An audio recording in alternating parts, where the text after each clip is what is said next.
What's going on, everybody? Welcome back to the channel. I appreciate you stopping by, spending a few minutes of your time here with me tonight. Tonight, I wanted to talk to you about how you influence change in the world. Okay.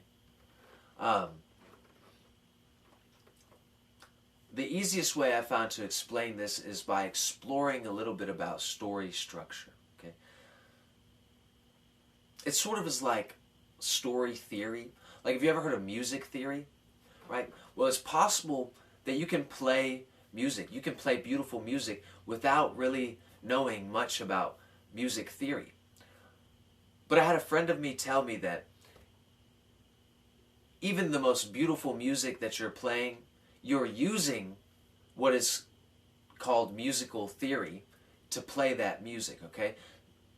And so it sort of is included. And learning about music theory can help you play better music, or at least understand what it is that you're doing when you're creating music, which can help you maybe more individualize your expression with your music. You know what I'm saying?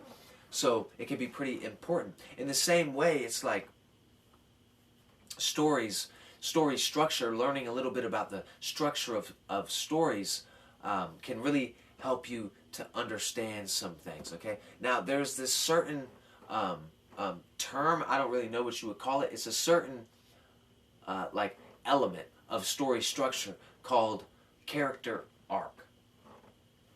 And a character arc essentially is a way of measuring the degree of change or transformation that takes place within a character or within the world of that character. So there are a lot of different types of character arcs, but they all either aim to answer one or both of the following questions.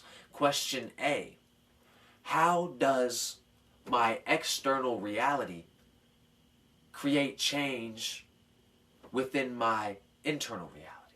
Question B is, how does my internal reality create a change within my external reality? Okay?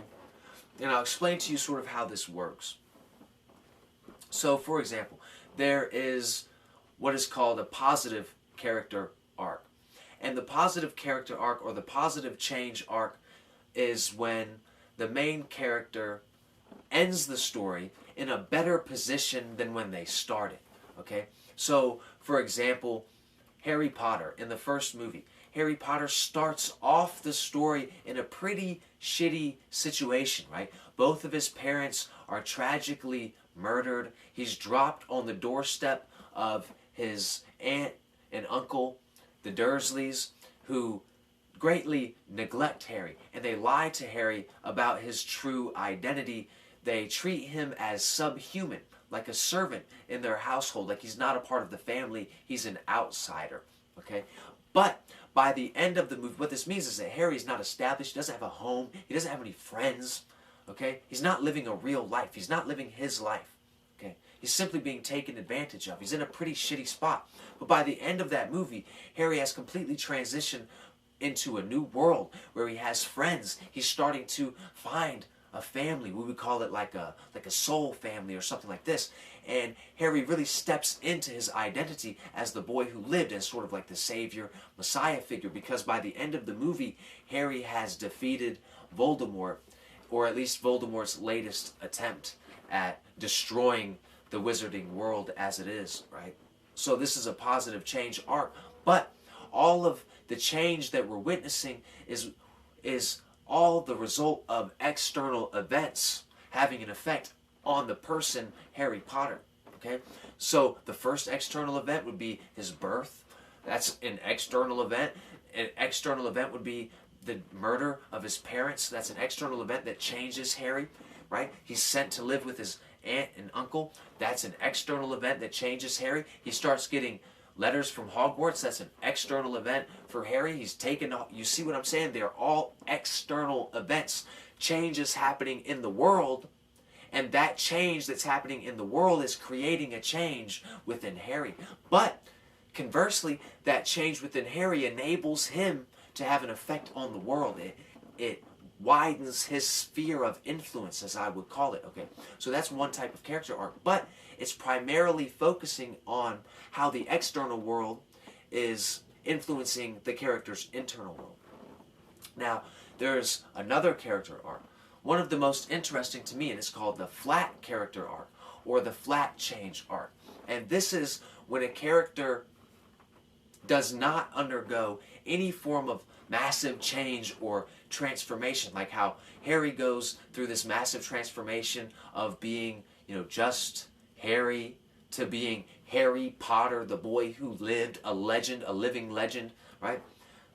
Instead, in a flat character arc, the character begins and ends the story in relatively the same spot. They have no change of heart. They have no change in belief. They have no change in perspective.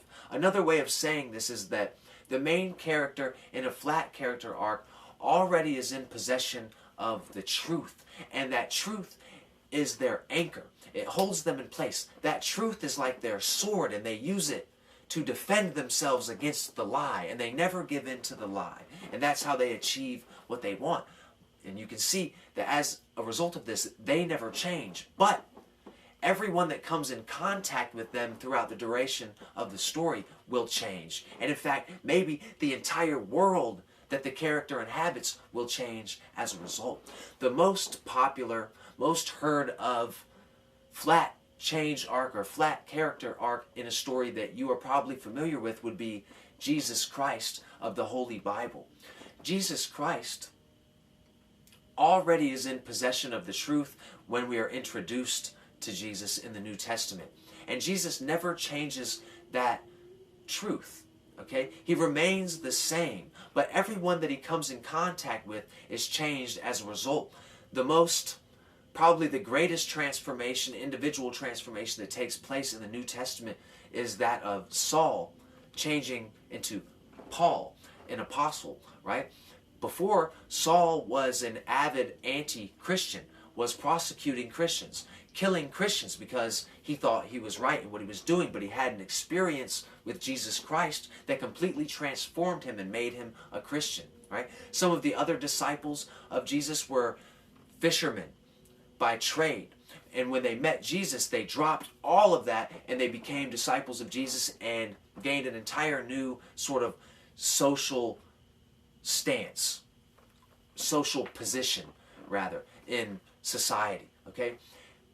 Jesus changed everyone who touched him, right? There are people who reached out and just touched the hem of his clothing and were healed and transformed as a result. As a result of the crucifixion of Jesus, as the story goes, the entire world was forgiven, right? And so the whole world was changed and transformed as a result of the story of Jesus Christ, the character of Jesus Christ who never changed.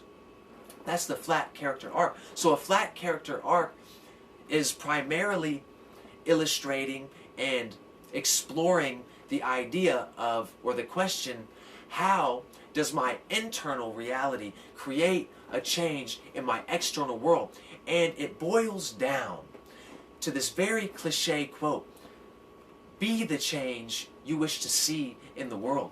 Set an example. Whatever you believe in, don't let it be a belief.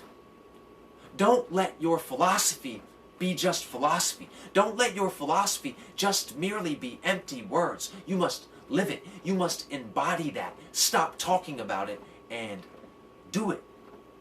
And never change, never waver in your truth. Let that be an anchor. Let that be your sword. Hold on to your truth in the face of a lie. And other people will learn from your example.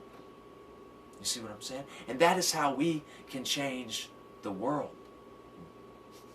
I appreciate y'all being here, man. I hope this video finds you well. And until next time, I hope you continue to free your mind.